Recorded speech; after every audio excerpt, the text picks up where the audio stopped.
Picnics, camping, festivals outside, all of these are times when you'll have food outdoors. And there are some things that you need to consider a little bit differently as far as food safety is concerned than if you're cooking and eating inside. So one of the first things you remember is these. Always clean your hands. Make sure that everything around you is clean. But your hands, because we're using them, get dirty so often. So when you're outside, if you can take water and soap, that's terrific. Otherwise, wet wipes, something like that, they're going to be a great choice just to get you through the day. Do as much of the cooking as you can, the preparation for things that are going to take time inside, because you've got a 2-hour window as far as food safety is concerned. If foods are out at room temperature, they need to go back into refrigeration within that 2 hours, unless the temperature is above 90, which it often is during summer holidays. There you only have 1 hour. If it goes beyond any of those time windows, either the 1 or the 2, depending on the temperature, you've got to throw the food out. So the next thing you want to think about is how much do you really need to take? Think about how your family eats. Think about how much they need to eat while they're there. So take the amount that you need for that day, for that meal, and put the rest away.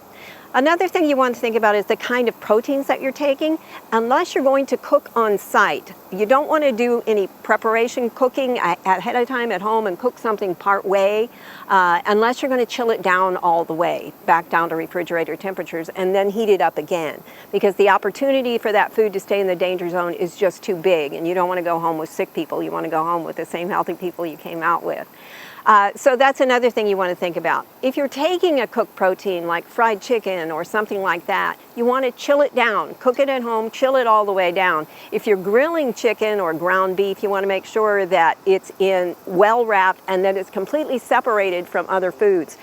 For instance, this is a sandwich menu, more or less. This is roast beef. Keep it well wrapped also, but it's ready to eat, so you wouldn't want to package it close to a hamburger or hot dog that has to be heated before it's ready to cook. Which brings me to things like dessert. If you're taking, I've got brownies here, which are an excellent choice. They don't have to be refrigerated. They're not iced. You make them ahead of time, obviously, and bring them with you. You can cover them. I've got a cover on this pan. Keep things covered as much as you can. But when you bring something like a carrot cake or some kind of a cake that's got a cream cheese base icing, that has to go in refrigeration. So it's got that same 2-hour window, and how much ice chest space do you have? You're going to have to keep it there. Otherwise, it's a matter of things that aren't going to perish as you go throughout the day.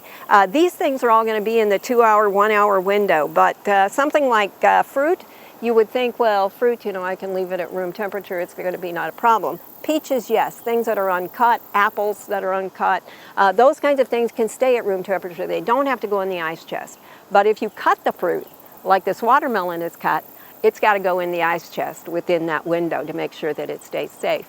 These things not only maintain the safety issue, they also help it maintain quality. You're going to have some deterioration, some contact with insects and other natural things if they're sitting out for a long time. So you want to make sure that they're okay. One other thing that you can do to make sure the temperature is safe is we've got some fresh veg here, and I've got a dip to go with it. It needs to be refrigerated, but it's going to sit out for a while so that people can try it. So what I've done is make an ice base. So I put ice in the bottom of a bowl and then put the container on top of that. You may want to think about how nicely you're trying to serve. Is it a really social event or is this a family event? Can you serve something like this in a container where you can just snap the lid back on so you can get it into ice as quickly as possible and reduce the amount of transfer from one place to another? One last thing, ice chests. Take 2. Even if it's not a big event, it's better to have the drinks in one and everything else in the other, separated so that ready-to-eat foods aren't coming in contact with foods that aren't ready to eat. If you're going to have a lot of those, take 3. But the ice chest that you just put drinks in is going to get opened a lot, and that's going to let the cold out. It's going to warm up the food if you've got it mixed in with the food. So if you have separate ice chests and you either label it in some way so that people know this is where the drinks are, it's a different color, it's got writing on it, or some way that people identify it, it's going to be a lot safer for you and a lot better at keeping the cold foods that you're trying to keep cold. Don't skip on ice. Make sure that you have plenty. You probably should buy one bag more than you think you're going to need, or make one more block than you think you're going to need, because on hot days in particular, it's going to melt fast. I hope you'll try these things. If you're doing grilling, go to our website and look at the endpoint temperatures for grilling. You need to have a thermometer with you to make sure you hit those. But if you do these things, you're going to go home as happy and healthy as you came to the picnic or the camping trip as when you left. I hope you'll try them all. For Oklahoma Gardening, I'm Barbara Brown.